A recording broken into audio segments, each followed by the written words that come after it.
आज साउनको पहिलो सोमबार पशुपति मन्दिर नखुल्ने, बढी भाडा लिने 77 सार्वजनिक यातायात कारबाहीमा अवैध मोबाइल रोक्ने, एमडिएमएस लागू, प्रधानमन्त्री देउबाद्वारा खोप केन्द्रको स्थलगत निरीक्षण, विश्वमा कोरोना भाइरसको संक्रमण फेरि बढ्दै, उद्घाटनको 2 सातामै तामाकोसे बन्द, जोन्सन एन्ड जोन्सनको कोरोना खोप आजबाट लगाइँदै, सुजिता मृत्यु प्रकरण अझै आएन, बेसेरा रिपोर्ट, क्षतिग्रस्त संरचना बनेपछि पानी वितरण, बानेश्वरमा भूतपूर्व ब्रिटिस गोर्खा सैनिकको प्रदर्शन, सोमबारदेखि काठमाडौँ दिल्ली सातामा 6वटा उडान। गण्डकी, लुम्बिनी र सुदूरपश्चिम प्रदेशमा वर्षाको ठूलो सम्भावना, 3 दिन अझै लगातार वर्षा हुने, माधव नेपालको प्रतिक्रिया, निरङ्कुश प्रविधिको हार भयो जनताको जित, सञ्चारकर्मीको स्कुटर मन्त्रालयको पार्किङ स्थलबाटै चोरी, जोन्सन एन्ड जोन्सनको कोरोना खोप आजबाट लगाइँदै, नवलपुरमा चैते धान उत्पादनमा वृद्धि, बाढीले घर भत्काउँदा मुम्बईमा 25 जनाको निधन, अफगानिस्तानले पाकिस्तानबाट राजदूत सहित सबै कूटनीतिक कर्मचारी फिर्ता बोलायो, दोस्रो टी20मा इङ्ल्यान्ड विजयी, सवारीलाई कारबाही लगायतका केही महत्त्वपूर्ण आज दिनभरिका काम लाग्ने समाचारहरूको साथमा म सन्तोष कठायत उपस्थित भइसकेको छु। पुरा समाचार अत्यन्तै धेरै महत्त्वपूर्ण भएकाले अन्तिमसम्म हेर्नुहोला र समाचारलाई लाइक गर्न, कमेन्ट गर्न र साथीभाइमा सेयर गर्न पनि नबिर्सिनुहोला। समाचारको सुरुमा सवारीलाई कारबाही गरिएको प्रसङ्ग। सार्वजनिक यातायातमा तोकेभन्दा बढी भाडा लिने 77 सवारीलाई कारबाही गरिएको महानगरीय ट्राफिक प्रहरी महाशाखाले जनाएको छ। यातायात व्यवस्था विभागले अन्तर प्रदेश चल्ने सवारी साधनमा यही साउन 1 गतेदेखि लागू हुने गरी असार 31 गते भाडा बढाउने सूची वेबसाइट मार्फत सार्वजनिक गरेको थियो।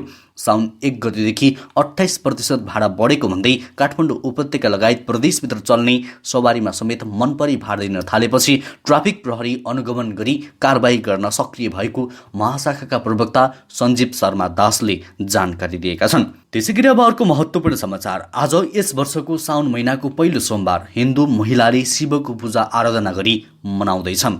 साउनी सोमबारका दिन शिवालयहरूमा भक्तजनको भिड लाग्ने गरे पनि कोरोना भाइरसको संक्रमणका कारण शिवालयमा दर्शनार्थीहरूको उपस्थिति भने न्यून रहेको छ। साउनी सोमबारको व्रत बसी शिवजीको पूजा आराधना गरी मनोकांक्षा पूरा हुन्छ भन्ने धार्मिक विश्वास पनि रहेको छ। साउनको पहिलो सोमबार दर्शनार्थीका लागि पशुपति मन्दिर नखुल्ने भएको छ। कोरोना भाइरसको नयाँ भेरिएन्ट सहितको दोस्रो लहरले बन्द मन्दिर साउनमा पनि नखुलेको हो। विज्ञले कोरोनाको जोखिम कायमै रहेकाले घर घरमा नै बसेर शिवको आराधना गर्न आग्रह गरेका छन्। त्यसैगरी अब अर्को समाचार। प्रधानमन्त्री शेरबहादुर देउवाले कोभिड-19 महामारी रोकथाम तथा नियन्त्रणका लागि सरकारले सञ्चालन गरेको खोप अभियानको स्थलगत निरीक्षण एवं अनुगमन गर्नुभएको छ। अमेरिकाबाट प्राप्त जोन्सन एन्ड जोन्सनको खोप सोमबार देशका विभिन्न स्थानहरूमा सञ्चालन भएको छ। त्यसैगरी अब अर्को महत्त्वपूर्ण समाचार। मेलम्चीको पानी अब काठमाडौँ कहिले आउँछ? मेलम्ची खानेपानी विकास समिति आफै अनुत्तरित छ। असार 1 गतेको बाढी पहिरोले आयोजनाका संरचना र पहुँच मार्गमा क्षति पुर्याइएकाले तत्काल पानी ल्याउन सकिने अवस्था पनि छैन। बाढीले बिगारेको संरचनाका सफाईबाट मेलम्ची आयोजनाको काम सुरु हुनेछ। बाढीले पुरिएका संरचनाको सफाई र पुनर्निर्माण तथा मर्मत सुधार गरेपछि मात्रै काठमाडौँमा पानी पठाउन सकिने समितिले जनाएको छ। क्षति पुर्याएको संरचनाका पुनर्निर्माण वर्षपछि सुरु हुने बताइएको छ। समितिका सूचना अधिकारी राजेन्द्र प्रसाद पन्तले भने पुरिएका सबै संरचना सफा गर्नुपर्थ्यो। वैकल्पिक माध्यमबाट पानी पठाउन सकिने अवस्था हो तर पनि निर्माण गर्नुपर्छ। पहिला सडक बन्नुपर्छ, पुनः योजना बनाएर काम गर्नुपर्ने अवस्था रहेकाले कहिले पानी आउँछ यसै भन्न सकिने अवस्था छैन। त्यसैगरी अब अर्को समाचार। नेपाल दूरसञ्चार प्राधिकरणले आजबाट मोबाइल डिभाइस म्यानेजमेन्ट सिस्टमलाई कार्यान्वयनमा ल्याएको छ। प्राधिकरणले हालै पूर्ण रूपमा कार्यान्वयन गर्न नसके पनि विदेशबाट भित्रिने अवैध मोबाइललाई रोक्ने गरी पहिलो चरणमा यो प्रणाली लागू गरेको हो। प्राधिकरणले बिहिबार सूचना जारी गर्दै मोबाइल सेटको आयात पूर्व अनिवार्य रूपमा प्राधिकरणबाट स्वीकृति गर्न तथा इन्टरनेसनल मोबाइल इक्विपमेन्ट आइडेन्टिटी दर्ता गर्नुपर्ने प्रावधान भएकाले नेपाल दूरसञ्चार प्राधिकरणबाट मोबाइल डिभाइस म्यानेजमेन्ट सिस्टम लागू गरिएको जनाइएको छ। त्यसैगरी अब अर्को महत्त्वपूर्ण समाचार। पूर्ण तयारी बिनै हतारोमा उद्घाटन गरिएको माथिल्लो तामाकोसीको पहिलो र दोस्रो युनिट दुवैमा समस्या देखिएपछि विद्युत उत्पादन बन्द भएको छ। 456 मेगावाट क्षमताको राष्ट्रिय गौरवको यो आयोजनाको पहिलो युनिटबाट 76 मेगावाट उत्पादन सुरु गर्दै तत्कालीन प्रधानमन्त्री केपी शर्मा ओलीले असार 21 उद्घाटन गरेका थिए। प्राविधिक समस्या देखिएपछि लगत्तै पहिलो युनिट बन्द भएको छ। आफ्नै पालामा निर्माण पूरा भएको सन्देश दिन ओलीले पुनः परीक्षण नै नगरी आयोजना उद्घाटन गरेका थिए। आफ्नै पालामा माथिल्लो तामाकोसी आयोजनाको निर्माण पूरा भएको सन्देश दिन प्रधानमन्त्रीले उद्घाटनको हतारो गर्नुभएको थियो। आयोजनाका व्यवस्थापन स्रोतले भन्यो उद्घाटन गर्नुअघि पुनः परीक्षण नगर्दा अहिले प्राविधिक समस्या देखिएको छ। त्यसैगरी अब सुजिता भन्जारीको प्रसङ्ग। पिप्लेकी सुजिता भन्जारी जंगलमा मृत भेटिएको 2 साता बिते पनि चितवन प्रहरीले घटनाको कारणबारे केही बोलेको छैन। सुजिता असार 11 को बिहानै घरबाट हराएकी थिइन्। अपहरणमा परेको भन्ने परिवारले दिएको सूचनाका आधारमा प्रहरीले सुजिताको खोज तलास गरिरहेको दावी गरे पनि घरबाट निस्केको 9 दिनपछि असार 20 को साँझ उनको शव नजिकैको जंगलमा भेटिएको थियो। घटनाको अनुसन्धान भइरहेकाले सार्वजनिक गरिहाल्न मिल्ने विवरण हाललाई नभएको चितवन प्रहरी प्रवक्ता डीएसपी सूर्य थापाले बताएका छन्। पोस्टमार्टममा संलग्न डाक्टर गोपाल चौधरीले मृतकको शरीरमा प्राणघातक घाउचोट नदेखिएको बताएका थिए। त्यसैले भिसेरा परीक्षण आवश्यक भएको डाक्टर चौधरीको भनाइ थियो। भिसेरा रिपोर्ट आउन कम्तीमा 1 साता लाग्ने उनले बताएका थिए। तर नमुना बुझाएको 2 साता भइसक्दा पनि रिपोर्ट भने आइसकेको छैन। हामी भिसेरा रिपोर्ट चाँडै आउने आशामा छौँ। अनुसन्धानको नतिजा पोस्टमार्टम र भिसेरा रिपोर्टलाई आधार मानेर घटनाको विवरण सार्वजनिक गर्नेछौँ, थापाले भने। त्यसैगरी अब अर्को समाचार। अमेरिकाले नेपाललाई अनुदानमा दिएको जोन्सन एन्ड जोन्सन कम्पनीको कोरोना विरुद्धको खोप अभियान आजदेखि सुरु गरिएको हो। खोप पुग्न बाँकी रहेका दुर्गम जिल्ला बाहेकका सबै जिल्लाहरूमा आजबाट खोप अभियान सुरु हुने स्वास्थ्य मन्त्रालयका प्रवक्ता डाक्टर कृष्ण पौडेलले जानकारी दिनुभएको छ। अमेरिकाले कोभ्याक्स कार्यक्रम अन्तर्गत जोन्सन एन्ड जोन्सन कम्पनीको 15,34,850 डोज खोप असार 28 मा काठमाडौँ ल्याइएको थियो। यो खोप 50 देखि 54 वर्ष उमेर समूहका व्यक्ति, अपाङ्गताको क ख वर्गको परिचय पत्र पाएका व्यक्ति, नेपालमा बसोबास गरिरहेका शरणार्थी, सफाई कर्मी लगायतलाई लगाइएको छ। काठमाडौँमा 44 वटा खोप केन्द्रबाट साउन 4 गतेदेखि 6 गतेसम्म जोन्सनको खोप लगाउने निर्णय गरेको हो। त्यसैगरी अब अर्को समाचार। स्वास्थ्य तथा जनसङ्ख्या मन्त्रालयको पार्किङ स्थलबाटै स्कुटर चोरी भएको छ। सञ्चारकर्मी रोशन दानीको स्कुटर चोरी भएको हो। कामको सिलसिलामा आइतबार सिंहदरबार स्थित स्वास्थ्य मन्त्रालयमा पुगेका सञ्चारकर्मी दानीको 92 ब 9377 नम्बरको रातो कालो रङको डिओ स्कुटर चोरी भएको हो। मन्त्रालयबाटै चोरी भएको स्कुटर 4:20 जाँदा सिंहदरबारको गेटबाट बाहिरिएको सीसीटीभी फुटेजमा देखिएको छ। त्यसैगरी अब अर्को महत्त्वपूर्ण समाचार। प्रधानमन्त्री शेरबहादुर देउवाको शपथ ग्रहण कार्यक्रममा सहभागी नभएका तत्कालीन प्रधानमन्त्री केपी शर्मा ओलीले आइतबार संसदमै देउवालाई बधाई दिएका छन्। ओलीले प्रधानमन्त्री देउवासँग हात समेत मिलाए। आइतबारदेखि सुरु पुनःस्थापित प्रतिनिधि सभाको पहिलो बैठकमा अनुपस्थित ओली दोस्रो बैठकमा संसद गएका थिए। त्यसैगरी अब अर्को समाचार। भूतपूर्व ब्रिटिस गोर्खा सैनिकले नेपाल र बेलायत सरकारलाई आफ्नो माग पूरा गरिदिन भन्दै साङ्केतिक प्रदर्शन गरेका छन्। आइतबार संसद भवन अगाडि उनीहरूले साङ्केतिक प्रदर्शन गरेका हुन्। प्रदर्शनमा सत्याग्रह सङ्घर्ष समिति नेपालका संयोजक एलबी किसिङले गोर्खाली सैनिक 207 वर्षदेखि ब्रिटिसको विभेदको शिकार भएको बताएका छन्। संयोजक किसिङले यो अपमान र यो पीडा सबै नेपालीहरूको भएकाले सरकार, सदन र सडकमा यी विषयहरू उठाइदिन माग पनि गरेका छन्। घिसिङले आफ्ना मागहरूमा चासो दिएर सम्बोधन नगरी 21 जुलाईबाट बेलायती प्रधानमन्त्री कार्यालय अगाडि आमरण अनसन बस्ने समेत चेतावनी दिएका छन्। त्यसैगरी अब अर्को समाचार। विश्वमा कोरोना भाइरसको संक्रमण फेरि बढ्न थालेको छ। कोरोना विरुद्धको खोप अभियान चलिरहेकै बेलामा पनि संक्रमित बढ्नुले चुनौती थपेको विश्लेषण गरिएको छ। पछिल्लो समय इन्डोनेसियामा संक्रमण तीव्र रूपमा फैलिरहेको छ। संक्रमणका कारण स्वास्थ्यकर्मी बढी प्रभावित भएका छन्।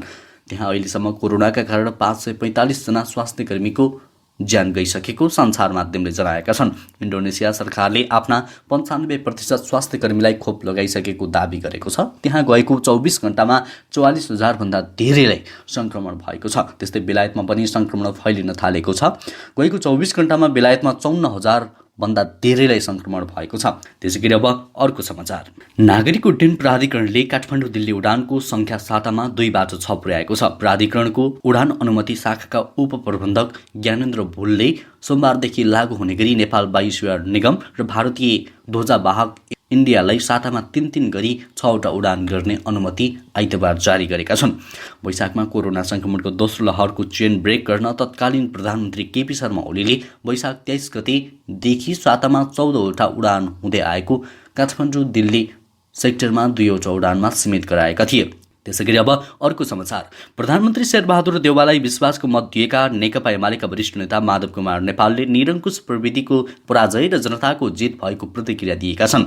नेता नेपालसहित 22 एमाले सांसदले प्रधानमन्त्री देउवालाई विश्वासको मत दिएका थिए। यससँगै देउवाले 165 मत पाएका थिए। एमालेको 121 सांसद भए पनि विपक्षमा 83 मत परेको छ। एकजनाले भने तटस्थ बसेका छन्। संसद बैठकपछि सञ्चारकर्मीहरूसँग कुराकानी गर्दै नेता नेपालले संसदको यो निर्णयले एकपटक भएको प्रतिनिधि सभा विघटन गलत भएको पुष्टि भएको बताएका छन्। त्यसैगरी अब अर्को समाचार। नवलपरासी वृद्धाघाट सुस्ता पूर्वमा यस वर्ष चैती धानको उत्पादन बढेको छ। कृषि ज्ञान केन्द्रका अनुसार यस वर्ष जिल्लामा गत वर्षको भन्दा 400 मेट्रिक टन बढी चैती धान उत्पादन भएको हो। कृषि ज्ञान केन्द्र नवलपरासी 9 वृद्धाघाट सुस्ता पूर्वका सूचना अधिकारी शङ्कर पौडेलले यस वर्ष जिल्लाको 700 हेक्टर क्षेत्रफलमा 3360 मेट्रिक टन चैती धान उत्पादन भएको जानकारी दिनुभयो। गत वर्षको भन्दा यस वर्ष चैती धान लगाउने क्षेत्रफल समेत वृद्धि भएको थियो पौडेलले भन्नुभयो। त्यसैगरी भारतको मुम्बईमा बाढीले घर भत्काउँदा कम्तीमा 25 जनाको निधन भएको छ। अत्याधिक वर्षाका कारण आएको ठूलो बाढीका कारण मुम्बईका बस्तीहरूमा उक्त बाढी पसेको थियो। बाढीले धेरै भौतिक संरचनामा पनि क्षति पुर्याएको छ।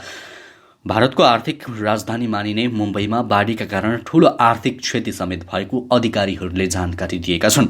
बाढीले रेल सेवा लगायतका यातायात सेवा समेत अवरुद्ध हुँदा हजारौं मानिस अलपत्र परेको पाइएको छ। बाढीका कारण भत्किएको घरको पर्खालले मात्रै च्यापेर 17 जनाको निधन भएको छ।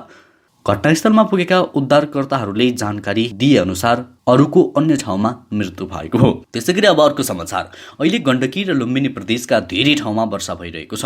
अबको 3 दिन नै यी प्रदेशहरूमा वर्षा हुने अनुमान गरिएको छ। यी प्रदेशहरूमा केही ठाउँमा धेरै ठूलो र धेरै ठाउँमा ठूलो वर्षाको सम्भावना रहेको मौसमविद मिनकुमार अर्यालले जानकारी दिनुभयो। 3 दिन नै ठूलो पानी पर्ने भएकाले बाढीको जोखिम पनि उच्च रहेको छ। त्यस्तै आज बागमती प्रदेश र प्रदेश नम्बर 1 मा पनि ठूलो पानी पर्ने उहाँले बताउनुभयो। मनसुन सक्रिय नै रहेकाले देशभरको मौसम बदलिरहेको छ भने धेरै ठाउँमा रातिदेखि नै वर्षा भइरहेको छ। अबको 3 दिन नै देशभरको मौसम यस्तै रहने मौसमविदले जनाएका छन्। त्यसैगरी अब अर्को समाचार। अफगानिस्तानले पाकिस्तानबाट राजदूतसहित सबै कूटनीतिक कर्मचारीहरूलाई फिर्ता बोलाएको छ। अफगानिस्तानको विदेश मन्त्रालयका अनुसार राष्ट्रपति अशरफ घानीको आदेशमा पाकिस्तानका लागि राजदूत नजिबुल्लाह अलीखिल सहित सबै कूटनीतिक कर्मचारीलाई फिर्ता बोलाइएको हो। सुरक्षा चुनौतीका कारण राजदूत सहित सबै कर्मचारीलाई फिर्ता बोलाएको अफगानिस्तानले जनाएको छ। त्यसैगरी अब खेल समाचार। जोस बटलरको अर्धशतक अनि मोइन अलीको अलराउन्ड प्रदर्शन प्रेरित इङ्ल्यान्डले दोस्रो टी20 पाकिस्तानलाई 45 रनले पराजित गरेको छ। यस जितपछि घरेलु टोली इङ्ल्यान्डले 3 खेलको सिरिजमा 1-1 को बराबरी गरेको छ। अब तेस्रो टी20 निर्णायक बन्ने पक्का भएको छ। लिड्समा इङ्ल्यान्डले दिएको 201 रनको लक्ष्य पछाएको पाकिस्तानले 20 ओभरमा 9 विकेट गुमाएर 155 रन मात्र बनाउन सक्यो। पाकिस्तानका लागि ओपनर मोहम्मद रिजवानले सर्वाधिक 37 रन बनाउँदा सदाब खानले अभिजित 36 रन जोडे। इङ्ल्यान्डका लागि सकिब महमुदले 3 तथा मोइन अली र अदिल रसिलले 2-2 विकेट लिए। पाकिस्तानका मोहाद हासनले 3 तथा इमान वासिम र हरिश राउफले समान 2 विकेट लिए। यी दुई टोली बीचको निर्णायक टी20 मंगलबार हुनेछ। हवस् त दर्शक वृन्द, आजको लागि केही महत्त्वपूर्ण समाचारको सिलसिला यति नै। हरेक दिन बिहानै ताजा अनि सत्य समाचारको लागि हाम्रो युट्युब च्यानललाई सब्स्क्राइब गर्नुहोला। अहिलेलाई भने म लगायत हाम्रो सम्पूर्ण टिमलाई बिदा दिनुहोस्। नमस्कार।